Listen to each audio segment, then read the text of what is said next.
Welcome to episode 3 of Marty Silstra's Too Much Information podcast. Episode 3, we made it. We did it.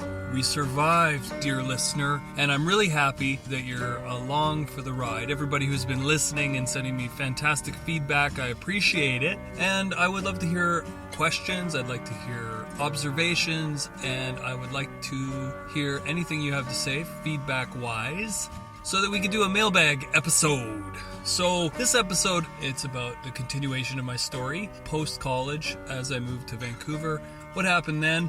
But this is a 2-part episode because we're going to do part 1 now, and then episode 4 will be part 2 because it's a long story. So we have to take our time. And then we'll do a mailbag after that. And then we'll start on present and see where that goes. We were talking about my time in Victoria and college and being in a band called Grace Nocturnal, which I really enjoyed talking about and reminiscing about, and I got a lot of great feedback and comments from friends, old friends. So I want to shout out Andy Scheffler, rock photographer who became a really good friend and is part of the next chapter of the story. But we'll get to that in a second. But big shout out to her for sending me MP3s of Grace Nocturnal, so she gets full kudos from me, and to all the listeners who got a chance to hear those songs for the first time, we can thank her. Moving forward, I had moved to the mainland, Vancouver area, and I was not in a band anymore because Grace Nocturnal disbanded. We didn't really disband, we kind of just fell apart, to be honest. Personalities were very strong, and everyone was a songwriter, and everyone wanted a slightly different thing musically, and so every single person in that band said, it's over, let's move forward doing other things. It wasn't really a hiatus thing. I think it was a true breakup, to be honest. And I was pretty peeved because I had really thought we could make it work with me on the mainland and them on the island, and maybe they would eventually move to the mainland, which, to be honest, some of them did, but I won't get into that. My main point here is that I had hoped it would stay together, but it did not. It fell like sand through my fingers and fell apart like a sandcastle with the tides of the ocean coming in. Anyway, so that was about early January 2004. 2004, it was approximately,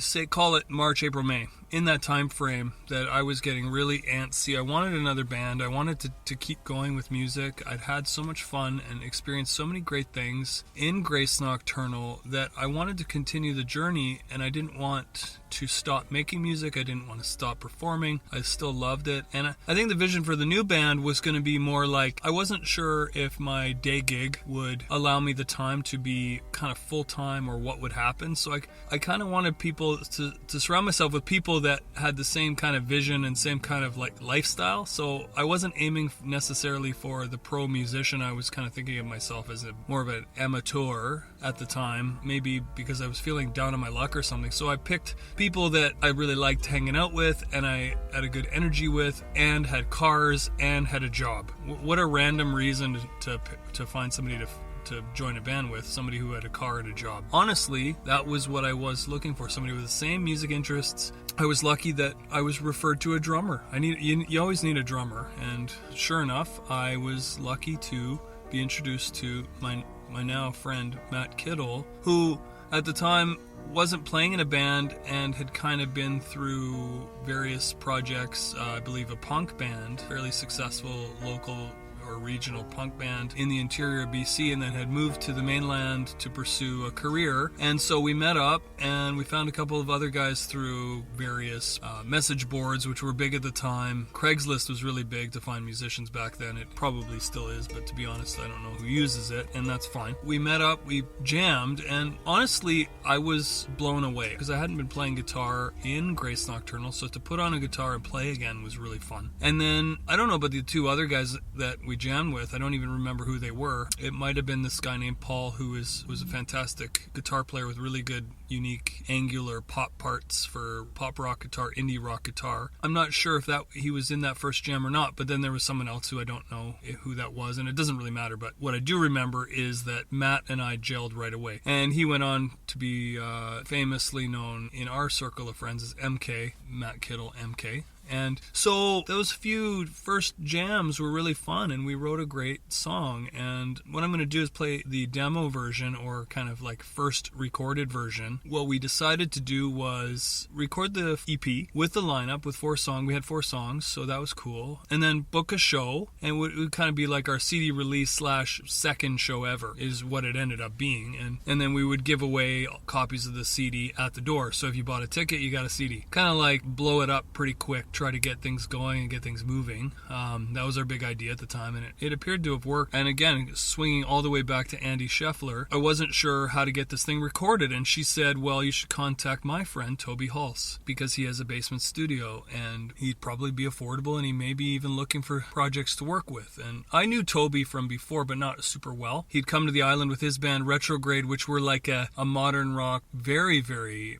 commercial elements, kind of like a bit Matt Good at times, maybe a bit even heavier, like now Muse. Very, very, very talented and powerful music, being really just a great hard rock band. I still listen to them and love them to this day, and they became my friends. Toby's brother Ben, doing artwork for most Sweetheart projects. But I'm digressing. So we got into studio with Toby, and we recorded this demo, which we released on a CD. This song here is called On Off, which is track 1 of that EP, and it was the first song we wrote as a band. And I think you'll hear the energy in the song. Matt's drumming, it was electric to me. It was exactly what kind of music that I was listening to at the time, which was Block Party, The Strokes, The Hives, big time The Hives. All these bands with the, right? Remember those days of the Zeros? It's like this indie explosion. Killers was big for us. We wanted to do something like The Hives, The Killers, The Strokes, Franz Ferdinand, all kind of mashed up with a bit of pop punk edge. And I think this song, On Off, is exactly what we're talking about. So take a listen and tell me what you think.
What do you think? Pretty energetic song. Really catchy and really fun. And everybody always liked the line about the Jetta. So that record the lineup was shifting and changing. We had Sam, we had Doug, we had Matt, and me. And then Doug said, you know what, this isn't really going to work for me. You guys are far beyond my talent level, or something along those lines, or he was pursuing a path in his own day job and IT career. Anyway, we added a bass player, another bass player, whose name was Rob, and he filled in, and he was a fantastic bass player, helped us write some new material. We were sort of working our way towards a full-length record and knew it. The EP that we released, which I don't really consider an EP, it's more of a demo, but as we built the band, we realized that by the end of 2005, we realized that we needed to start working towards full length. And so, unfortunately, the bass player wasn't a fit. We didn't get along very well. There were some creative differences. Rob, although, again, a wonderful guy, was more of a indie kind of rock guy, kind of like Arcade Fire. At the time, there was a lot of bands in that genre that were more kind of on the broken social scene, kind of art rock side of indie rock. And we were more of the pop side, more like The Killers, or we wanted to be more like The Hives, Green Day, The Killers, pop punk, but with indie rock and pop all filled in with lots of energy. We weren't really about adding 12 people who all played drums, sort of thing. And by the way, I like all of these bands, so I was kind of open to anything at any point, and kind of wanted to drag some of these little ideas from everybody, because I like being influenced and I like working with different people. I like taking all of their energy and putting it into the band and putting it into the songs. And I felt that although it could have worked with Rob, or it could have worked with Paul, or it could have worked with anybody, I was just willing to work with anybody who was interested in working and writing songs. And that's what ended up happening. So he left, and then I had forgotten how Ian joined the band. And so I sent him a text message today because I had forgotten where he came from. So it turns out he and us met via Craigslist. So we found Ian, and we'd done a scratch or rough pre-production version of the LP, later to be known as Map of the Human Heart. We did that at Toby's house. Toby Hulse produced the full-length record. He agreed to. We said we really liked working with him, and he was such a great friend, and we played so many shows with them. He said, yes, I would be willing to produce your record. So we started working with him, and we took the sort of pre-production recording and sent it to this new bass player named Ian and said, let's record. So he hadn't even played a show and was starting to work on the LP with us, and he fit perfectly. A really, really good guy, and we found him.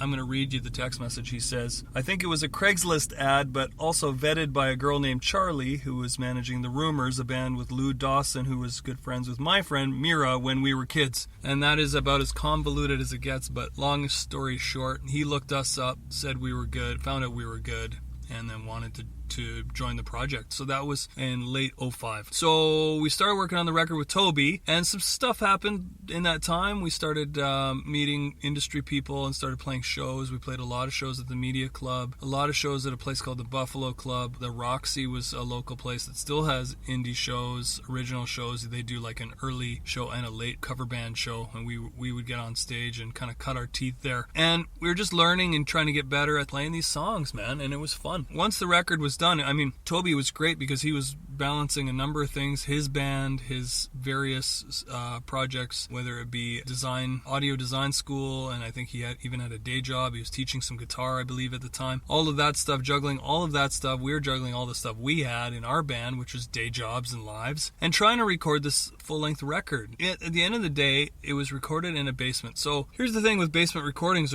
or DIY recordings, is that I know about this stuff. I know how to record on a budget. I know how to make something sound terrific on a budget. And that's because it's expensive to do it in a studio. And although you get a studio record at the end, you can do it for a budget and you can make it sound great. It's not going to sound maybe as good as, say, the Warehouse in Vancouver, which is a great studio, or the Armory, which I've been lucky to record in. But if you're just a struggling musician with only a couple of extra bucks to throw at the wall, a great way to save money is to find somebody who believes in the project, which was exactly what Toby was as a friend. But find someone who believes in the project and is willing to and wants to learn on the fly, which is kind of what he was doing at that time too. Kind of go for it that way. I don't know if I'd go backwards and record like that again, because to be honest, we were all learning together. Man, was it incredible. And I'll never forget the vocal session, because I'd never ever worked that hard on my vocals before in my life. Toby had me sing at times 10, 20, 30 takes of just a few lines to get it to sound absolutely perfect. And he has a great ear, and he's gone on to be very, very successful in audio design. And I'm not going to talk about his resume. What I'll do instead is bring him on the podcast, hopefully as a guest. And hopefully I'll get his brother as a guest too, because his brother's been very successful too. And so the artwork for Map of the Human Heart is absolutely mind-blowing now to look back, and it's stunning, both audio and visual. So once that record was done, we printed off 1,000 CDs and we played some shows. A local record label, through some friends who worked there, said, well, we would love to have you on a tour. So we decided, or we were lucky that October of 2006, after playing kind of a bunch of local shows and some festivals and stuff, like little stuff in the Vancouver area. We did a tour to the island, I think, even played a couple shows on the island. We got on a tour with then an emerging band, and this emerging band now has gone on to do incredible things. In fact, the lead singer has written, one would argue, the most successful Canadian song of all time. At the time, it was the #1 hit, Carly Rae Jepsen's Call Me Maybe, produced and co-written by Josh Ramsey of Mariana's Trench. So we ended up getting, and that was a big name drop, sorry, Mariana's Trench accepted Sweetheart jumping on their tour, and man alive, I'll never forget that tour. That was my first kind of real tour where we did a number of shows in a very short period of time. I think we did like sort of 7 to 10 gigs in the span of 2 weeks or 3 weeks, whether it be in Vancouver and Victoria, but we got into Winnipeg, Regina, Saskatoon, Calgary, may have even played Kelowna. We were opening for Mariana's on a number of those dates, and we were the third band, so the first band on the bill, but the headliner was Lilacs, who were a cool all-girl band playing rock and roll music, and it forged a relationship with Louise Burns, who's had an absolutely fantastic solo career. That tour, what we learned from the bigger bands and the emerging groups is how to develop a rapport with fans. So we would sit at the merch table after we played and hang out with people and talk to them, and develop a rapport so that these people knew who we were. And it was evident that we wanted to do something really grassroots and develop a fan base the old-fashioned way, which is meeting people one-on-one and talking to them about music and about their life, and then ideally they would maybe even want to buy a CD or buy a t-shirt, and then we'd be able to pay for gas to get to the next show. And sure enough, we did all that, and that was a really memorable tour for us because, looking up to those bands who went on to immense success. Mariana's Trench has been immensely successful in Canada, and I still look up to them, and they're very, very, very, very good people to hang out with us. And at one point, Josh was even talking about, again, this is a bit of a name drop, but Josh was even talking with us about maybe even producing a record down the road, and hopefully one day that would happen. I don't know if it would now. He's a very, very busy man, but we got a chance to learn from kind of the best. And when we got home after that tour, I think what ended up happening is we saw what could be. So the record was doing really well. We released it independently. It was all done by ourselves, and it was all emailing people and meeting people. And at the time, MySpace was kind of the way you met people and talked to people all over the world. And we ended up using very now archaic social media tools to market the group. And so we developed a small following, sold a lot of records just at the merch table, the really, really old school way. And we had a blast doing it. So we were putting together a list of fans and putting together a list of contacts who book shows and play lots of shows with lots of bands. And that was the part I really liked, is meeting the new bands, hanging out with people. And it was really, really fun. And so 2006 into 2007 was a great time. As we worked our way into spring of 2007, we realized we needed to get out there again and service an audience. And so we wanted to go back on the road to Winnipeg and back. And that was like a Western Canadian tour. So I booked quite a lot of our shows myself or with the band's help, just phoning clubs and saying, hey, do you want to do this? Bring us in. And so we rented an RV and brought our friends, a band called the February March, in on this tour. So it was 8 guys in a van in an RV, and we went on the road, and that was in May of 2007, and it was a friggin' blast. Lots of really great stories from that tour, which I won't get into now because it's pointless, but because what I'm going to do is I'm going to do an interview. We'll have a couple guests from my past and from my present, and some of the people that were on that tour, hopefully I can get them into as guests and features in future podcasts. But long and the short is that was a great tour. Even though I was stressed out to the max because each show we were worried about the money. Were we going to make any money? Were we going to sell any CDs? Were we going to get any press? Were people going to return my calls? When you're doing it all yourself as a band, thankfully everybody in the band was really great at helping out and doing various things like calling radio stations or calling clubs or phoning their pals and inviting people to the shows. The stress of doing it all and putting all of that on your shoulders every night is immense, and so it's really difficult. And so I look at any band doing it today using different social media tools as almost it's a little bit easier now in certain ways because you can do everything digitally. It brings me to another weird opportunity that we got in Sweetheart. Matt at the time was a manager at Starbucks, which was great because we all got coffee, which is great, and we would hang out at his shop waiting for him to get off so we could go rehearse and stuff like that. Did that a lot. And he said to me one day, he's like, you have to apply for this thing. He was at work, so he didn't have time, so he asked me to do it, and I tended to do some clerical work because I worked in an office at the time. So he sent me the information, and I applied for this thing through Starbucks, and I thought nothing of it, and then about 2 weeks or 3 weeks later, I get an email saying, you've been accepted, you're on this Starbucks compilation. And I'm like, what? And we were all like, what? What is this thing? And it turned out Starbucks was releasing a compilation record from all these different bands from all over Canada and the United States who had a member who all worked at Starbucks. So they called it Off the Clock was the record. And so they grabbed our song See You on the Weekend and they put it on there. And so what I'm going to do now is I'm going to play you See You on the Weekend. But before I play it, what I'm going to say is it gave us a chance to go to the United States, play in Seattle at the Starbucks Support Center with a couple of the bands from that compilation. And it was an absolute fantastic experience traveling across the border to play a show. And what was great about that opportunity is we tied it in with the tour, so we came home and then we had a day or two off and then went back down to Seattle for this gig. It gave us a chance to play in a different country and get a taste of that, and then play in front of 1,000 people, and then also see the inside of the Starbucks Support Center, so we toured the Support Center, and it was almost like going to Willy Wonka's chocolate factory, but coffee. It was a fantastic experience and something that I'll never forget because I don't know if that'll ever happen again. That record got us a bit of local press, and so people started talking about us, and it was really cool.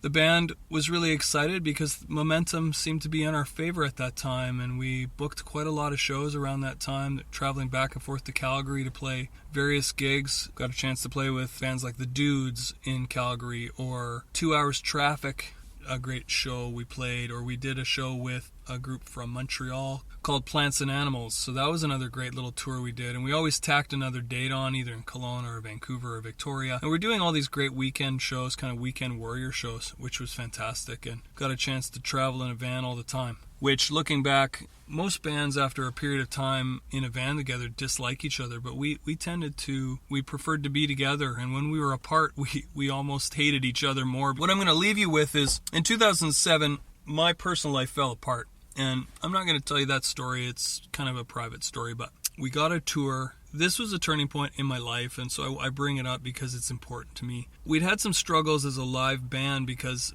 again, starting at the beginning of Sweetheart, it wasn't a group of professional musicians. It was a group of guys with similar interests in music, but then also loving to play music together, similar music, and I didn't feel that we were a strong live band necessarily, and that was all on me. I didn't feel like I was a strong leader on stage. And so our live show wasn't up to sort of par up until that point. We hadn't really reached that, quote, golden 100 gig phase yet, where you play 100 gigs and then all of a sudden something clicks. And so in 2007, in December, we went out on a 3-date tour to Calgary and back. I think there was a Vancouver date and a Kelowna date. And in Calgary, we were opening for a group. I was in a state then. I had been on the phone arguing with somebody just before we were about to go on stage, really, really angry. And then I went on stage in that moment of still anger and all the stuff that was going on in my personal life. I just forgot about all my boundaries on stage. Every single thing came down, all the walls fell, and I grabbed a hold of the audience. Something about that night changed everything about me as a performer, because I realized when you're up on stage, you can be who you want. You can be yourself. You can be who you want to be. You can talk to the people listening to you like they would want to be talked to. You know, you can relate to people. You can ask them to do things. You can ask them to sing along, and you can have a connection with people. And that night I connected deeply with the people that were in the audience for the first time, maybe ever. And so I think up until that point in 2007, I'd kind of hid behind my guitar, or hid behind the lights, or hid behind the band, or hid behind something on stage in some ways. I don't mean to say that I hadn't had good gigs, or I hadn't performed well in the past, or even that the band wasn't good. All I'm saying is that moment felt like a turning point in my artistic and performing career, and I realized a little bit of stagecraft is based on confidence. And that night I had all the confidence in the world, and maybe it was because of an argument on the phone before the gig, or maybe it was just because I had finally enough experience and trust in myself that I could do it. But that's the thing, as a performer, you need to find in yourself trust that you can connect with people in the audience and also connect with the band at the same time. And I think we had that connection in the band at that time. It was really strong. This is where I'm going to end the podcast here. I'm going to play you See You on the Weekend now, and you can tell me what you think in the comments on Twitter. You can talk to me on Facebook. You could talk to me via email.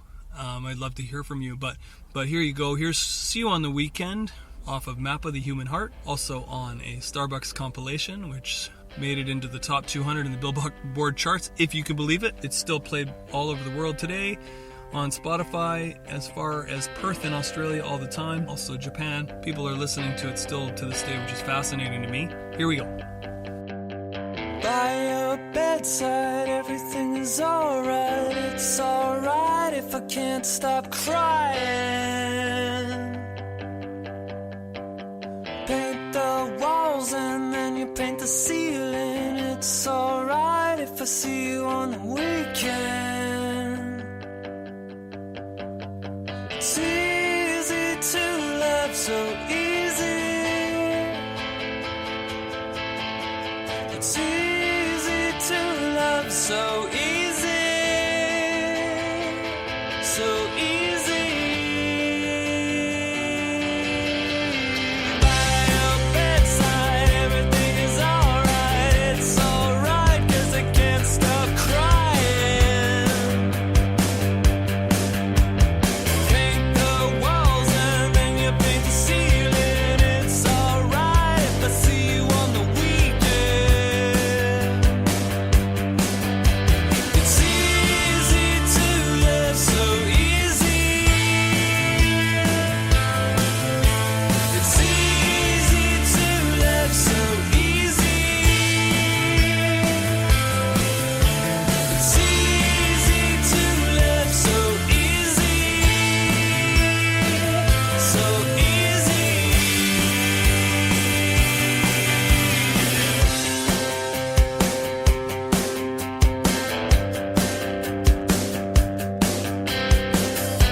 Weekend from our LP, Sweethearts LP, Map of the Human Heart, produced by Toby Hulse, who did a fantastic job of that song and that record. I'm going to end it here with a couple of last-minute thoughts. I really liked that time in our life. That lineup was fantastic. Matt, Sam, Ian, and I, still young, still full of vibrant energy, putting music out that really represented the time and represented our lives. The record, I still love it. I listen here and there to it randomly at times, once a year sort of thing, just to see if it's still a strong record, to see if it still sounds good, and I do think it does. I'm really proud of that one. Episode 4 will focus on the second part of the story, and so I'm going to leave it here.